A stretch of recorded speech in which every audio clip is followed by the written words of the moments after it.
नमस्कार साथियों, मैं मारूफ रहमानी लेकर आया हूं मैं आपके लिए देश दुनिया एवं अपने राज्य बिहार की हर छोटी बड़ी खबरों को केडीबी लाइव पर। चलिए शुरू करते हैं खबरों का सिलसिला। देश में कोरोना संक्रमितों की संख्या 18,64,561 हो गई है। अच्छी बात यह है कि इनमें 12,35,857 लोग ठीक हो चुके हैं। 5,79,202 लोगों का अभी इलाज चल रहा है। संक्रमण के चलते अब तक 39,057 लोगों की मौत हो गई है। इसी बीच केंद्रीय स्वास्थ्य मंत्रालय ने मंगलवार को बताया कि देश में कोरोना से होने वाली मृत्यु दर में लगातार गिरावट हो रही है। ये देश के लिए अच्छा संकेत है। उन्होंने बताया कि जून के दूसरे हफ्ते में मृत्यु दर 3.36% था। ये जुलाई के दूसरे हफ्ते में घटकर 2.69% हो गया। अब तक की न्यूनतम दर 2.10% हो गया है। कोरोना से सबसे ज़्यादा 68% पुरुषों की मौत हुई है, जबकि 32% महिलाओं ने जान गंवाई है। नेपाल की राह पर पाकिस्तान भी चल पड़ा है। पाकिस्तान की इमरान सरकार ने विवादित नक्शे को मंजूरी दी है। नक्शे में पाकिस्तान ने कश्मीर को अपना बताया है। पहले पाकिस्तान सिर्फ पीओके को अपना बताया था, लेकिन अब नए नक्शे में कश्मीर को शामिल किया गया है। पाकिस्तान ने नए नक्शे से लद्दाख, सियाचिन समेत गुजरात के जूनागढ़ तक दावा ठोका है। पाकिस्तान के प्रधानमंत्री इमरान खान ने इसे पाकिस्तान के इतिहास में सबसे ऐतिहासिक दिन करार दिया। विवादित नक्शे को मंजूरी इमरान सरकार की कैबिनेट में मिली। कैबिनेट बैठक के बाद इमरान खान ने नया पॉलिटिकल मैप जारी किया। नक्शे में कश्मीर को पाकिस्तान का हिस्सा बताया। गोरखपुर के डॉक्टर कफील खान की रिहाई की मांग कांग्रेस महासचिव प्रियंका गांधी वाड्रा के बाद अब लोकसभा में कांग्रेस के नेता अधीर रंजन चौधरी ने की है। उन्होंने प्रधानमंत्री नरेंद्र मोदी को चिट्ठी लिखकर डॉक्टर कफील खान की रिहाई की मांग की है। इससे पहले प्रियंका ने उत्तर प्रदेश मुख्यमंत्री योगी आदित्यनाथ को चिट्ठी लिखी थी। कांग्रेस नेता अधीर रंजन चौधरी ने अपनी चिट्ठी में कहा कि नागरिकता कानून का विरोध करने पर डॉक्टर कफील खान के ऊपर राजद्रोह का केस दर्ज किया गया है और उन्हें जेल में बंद कर दिया गया। डॉक्टर कफील के साथ नाइंसाफी हो रही है। मैंने भी नागरिकता कानून का सड़क से लेकर संसद तक विरोध किया था, लेकिन मेरे ऊपर राजद्रोह का केस दर्ज नहीं हुआ। बिहार में पिछले 24 घंटे के अंदर कोरोना से 13 लोगों की मौत हुई है। स्वास्थ्य विभाग की तरफ से जारी किए गए ताज़ा आंकड़ों के मुताबिक राज्य में कोरोना वायरस से मरने वालों की तादाद बढ़कर 349 हो गई है।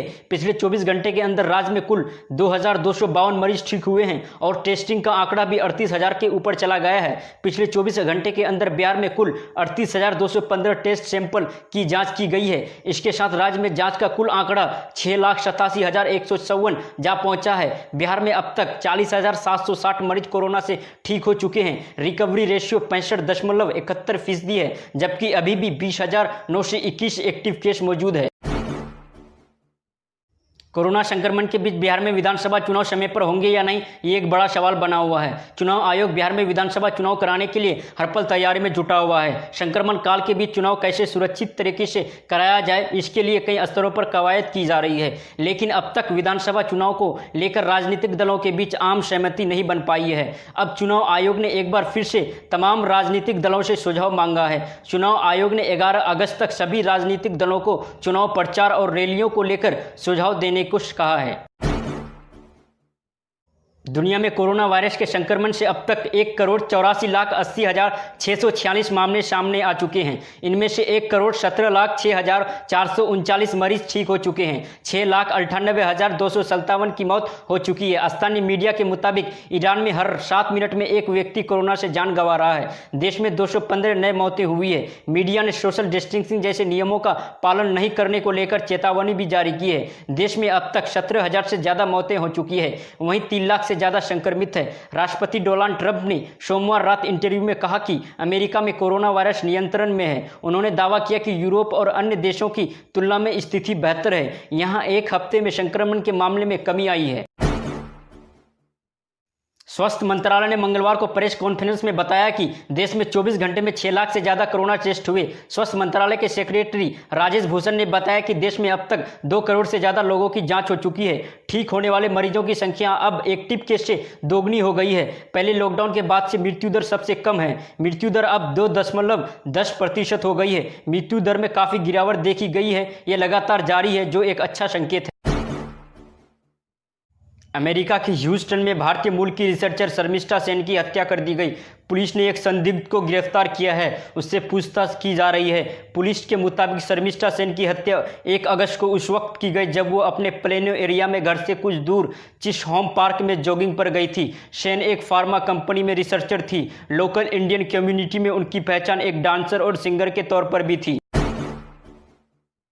शॉर्ट वीडियो प्लेटफॉर्म टिकटॉक के बिकने की चर्चा है। माइक्रोसॉफ्ट के सत्या नडेला इसकी डील के करीब हैं। ऐसी चर्चा है कि टिकटॉक की कीमत $50 अरब है, लेकिन सत्या नडेला इससे सहमत नहीं है। उनका मानना है कि यह डील $50 अरब से कम पर ही होने जैसी है। लिहाजा डील में अभी भी मोल भाव बाकी ज़रूर है, पर डील होना भी तय है। अगर ये हो जाती है तो पिछले 10 सालों की ये सबसे बड़ी डील होगी। इस डील के जरिए माइक्रोसॉफ्ट के सत्या नडेला किंग मेकर बनेंगे। जम्मू कश्मीर से धारा 370 हटने का 1 साल हो गया है। इसे देखते हुए श्रीनगर में मंगलवार और बुधवार को कर्फ्यू रहेगा। प्रशासन को इनपुट मिले थे कि अलगाववादी और पाकिस्तान समर्थित ग्रुप माहौल बिगाड़ने की कोशिश में है, इसलिए डिस्ट्रिक्ट मजिस्ट्रेट ऑफिस की ओर से सोमवार रात कर्फ्यू के आदेश जारी किए गए। कोरोना वायरस के कारण इस बार आईपीएल यूएई में 19 सितंबर से 10 नवंबर तक होने जा रहा है। टूर्नामेंट की मंजूरी के साथ ही भारतीय क्रिकेट कंट्रोल बोर्ड बीसीसीआई ने चीन की मोबाइल कंपनी वीवो से टाइटल स्पॉन्सरशिप को भी जारी रखा है। इस कारण राष्ट्रीय स्वयं सेवक संघ आरएसएस समेत कई संगठन आईपीएल का बायकॉट करने की बात कर रहे हैं। संघ से जुड़े संगठन स्वदेशी जागरण मंच ने कहा कि एक तरफ भारतीय सैनिक सीमा पर चीन से लड़ रहे हैं, देश के लिए अपनी जान की बाजी लगा रहे हैं। हम अपने सैनिकों का समर्थन करते हुए चाइनीज कंपनियों और उनके सामान का बायकॉट कर रहे हैं। ऐसे में बीसीसीआई ने अपना करार जारी रखते हुए भारतीय सैनिकों का अपमान किया है। यदि करार नहीं तोड़ा गया तो हम आईपीएल का बायकॉट करेंगे। देश में ऑक्सफोर्ड यूनिवर्सिटी की वैक्सीन तैयार करने और ट्रायल करने वाले सीरम इंस्टीट्यूट ऑफ इंडिया को इसके एडवांस ट्रायल की मंजूरी मिल गई है। Drug controller general of India की तरफ से अनुमति मिलने के बाद अब सीरम इंस्टीट्यूट देश में दूसरे और तीसरे चरण का वैक्सीन ट्रायल शुरू कर सकता है। ऑक्सफोर्ड यूनिवर्सिटी और एस्ट्राजेनेका कंपनी भारत के सीरम इंस्टीट्यूट के साथ मिलकर वैक्सीन को तैयार कर रही है। भारत में ये वैक्सीन कोविशील्ड के नाम से लॉन्च होगी। इस वैक्सीन की सप्लाई भारत समेत 60 दूसरे देशों में होगी। कंपनी द्वारा बनाई जाने वाली वैक्सीन 50% भारत के लिए होगी। अयोध्या में आज प्रधानमंत्री नरेंद्र मोदी श्री राम जन्मभूमि पर भव्य मंदिर का शिलान्यास करेंगे। श्री राम जन्मभूमि तीर्थ क्षेत्र ट्रस्ट के महासचिव चंपत राय की तरफ से भारत के अलावा नेपाल के संतों को निमंत्रण भेजा है। मेहमानों की सूची में 2 नाम बेहद चर्चा में हैं। एक नाम बाबरी मस्जिद के पक्षकार रहे इकबाल अंसारी का, तो दूसरा नाम मोहम्मद शरीफ का। इकबाल अंसारी का नाम तो देश में चर्चित है, तो ऐसे में मोहम्मद शरीफ कौन है, आइए जानते हैं। पेशे से साइकिल मिस्त्री 80 साल के मोहम्मद शरीफ अयोध्या में खिड़की अली बैग मोहल्ले के रहने वाले हैं। लोग उन्हें चाचा शरीफ कहते हैं। उन्हें पिछले साल पद्मश्री सम्मान से नवाजा गया था। शरीफ अब तक 25,000 से ज़्यादा लावारिस शवों को बाकायदा रीति रिवाज से अंतिम संस्कार कर चुके हैं। वे रोज लावारिस शवों को अंतिम संस्कार करने के लिए कब्रिस्तान और शमशान के चक्कर लगाते हैं। अगर वे किसी कारण से ना पहुंच पाए तो पुलिस शमशान स्थल या कब्रिस्तान की निगरानी करता है और उन्हें सूचित कर देते हैं। इस काम का पूरा खर्च वे खुद वहन करते हैं। राम मंदिर का भूमि पूजन आज होना है और हर कोई राम धुन में रम गया है। उस कांग्रेस को भी राम याद आ रहे हैं जो कम से कम खुले मंच से इस राम नाम से परहेज करती थी। कांग्रेस महासचिव प्रियंका गांधी वाड्रा ने मंगलवार को ट्वीट किया है। 21 लाइनों में 270 शब्द लिखे हैं। प्रियंका ने इसमें 23 बार राम नाम लिया है। चौंकाने वाली बात यह है कि अंग्रेजी में ही साइन करने वाली प्रियंका के इस ट्वीट में इस बार दस्तखत शुद्ध हिंदी में है। प्रियंका ने ट्वीट में लिखा, राम सब में है, राम सबके हैं, राम कबीर के हैं, तुलसीदास के हैं और रैदास के हैं, गांधी के रघुपति राघव, राम सबको सम्मानित देने वाला है। प्रियंका के इस ट्वीट में सब कुछ राम में ही रंगा है। फिनलैंड की प्रधानमंत्री सना मारिन ने रविवार को अपने दोस्त मार्कस रायकोनेन से शादी कर ली। दोनों का रिश्ता 16 साल पुराना है। सना दुनिया की सबसे युवा राष्ट्राध्यक्ष है। शादी में सिर्फ 40 मेहमान शामिल हुए। सना ने इंस्टाग्राम पर खुद शादी की जानकारी दी और लोगों का शुभकामनाएं देने के लिए आभार जताया। शादी के कार्यक्रम का आयोजन सना के ऑफिशियस रेसिडेंस हेलिसिंकी में हुआ। इस दौरान सिर्फ उन्हें आने की इजाज़त थी जिन्हें विवाह में शामिल होने का न्योता दिया था। अयोध्या में आज प्रधानमंत्री नरेंद्र मोदी भगवान राम के मंदिर का भूमि पूजन करेंगे। इससे पहले मंगलवार को राम मंदिर के मॉडल की तस्वीरें सामने आई। 161 फीट ऊंचे राम मंदिर में 5 मंडप और एक मुख्य शिखर है। दावा है कि अयोध्या के हर कोने से ये मंदिर दिखेगा। साल 1989 में राम मंदिर का मॉडल बनाया गया था, जिसमें श्री राम जन्मभूमि तीर्थ क्षेत्र ट्रस्ट ने बदलाव किया है।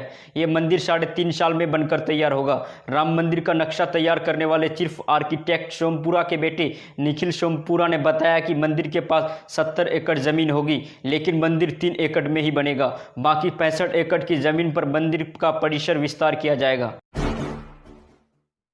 भारतीय क्रिकेट कंट्रोल बोर्ड बीसीसीआई ने आईपीएल फ्रेंचाइजियों को साफ कह दिया है कि कोई भी टीम 20 अगस्त से पहले संयुक्त अरब अमीरात रवाना नहीं हो सकती है। इससे पहले ऐसे खबरें थी कि चेन्नई सुपर किंग्स और मुंबई इंडियंस की टीम 10 या 12 अगस्त को अबू धाबी के लिए रवाना हो सकती है, लेकिन अब उन्हें अपनी योजना को स्थगित करना पड़ेगा। एक फ्रेंचाइजी के अधिकारी ने कहा कि आईपीएल गवर्निंग काउंसिल ने एक मेल भेजा है, जिसमें स्पष्ट रूप में कहा गया है कि कोई भी टीम 20 अगस्त से पहले यूएई के लिए रवाना नहीं हो सकती है।